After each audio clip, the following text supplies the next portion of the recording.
Akasattiro kabaluseewo ku ssomero lya Nsangi Nursery and Primary Makerere Kavule omuliro bwe gukutte ekimu ku bisulo by'essomero lino. Guno gutandise ku ssaawa 7 ez'omutuntu ku kisulo ky'abayizi ab'obulenzi. Mbadde sayidi wali eri mu bitanda byaffe ngenza okulengera ng'omuliro gutuntumuka. Otunuulira abaana bakomyewo leero olaba nti bayokyeza sayidi ya Demetre kugamba byonna waliwo ebibuuzo bingi. Abadduukirize basoose kusomba ebintu ebibadde munda okubitaasa okubengeeza mu muliro guno. Oluvannyuma poliisi y'abazinya mooto naye etuuse okukwatizaako abadduukirize mu kuzikiriza omuliro. Okusinziira ku poliisi tewali muyizi yenna afiiridde mu muliro guno nga bwe gutandikidde bonna babadde mu bibiina. About 8 people deckers were found inside there. Luckily no child has got injured.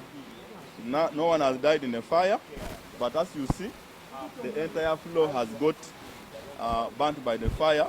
The roof assembly is all gone. Ekyaviiriddeko omuliro guno tekinnategeerekeka wabula abasinga bateebereza nti gwandiba nga guvudde ku masannyalaze. Naffe tegedde naye nga masannyalaze ffe tulayi masannyalaze.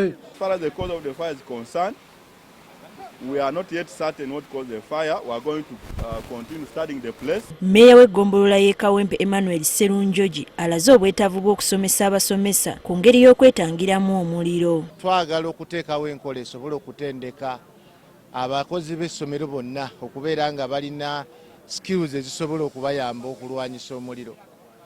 Nti omuliro gutandika mpola kuba tegutandika mulundi gumu naye nga gukyali mutono.